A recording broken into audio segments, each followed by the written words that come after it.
Nadie nos dijo que sería fácil. Alguien dijo que somos nuestros sueños, que si no soñamos, estamos muertos.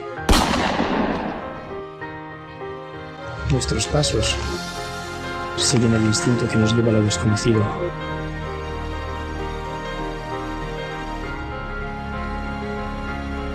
No miramos los obstáculos que hemos superado, sino aquellos que vamos a superar.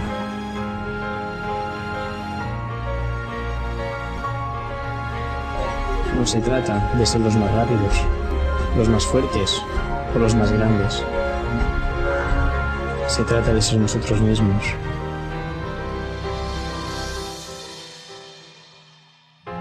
Somos personas. No estamos seguros de conseguirlo. Pero estamos convencidos de conquistar la felicidad.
¿Qué buscamos?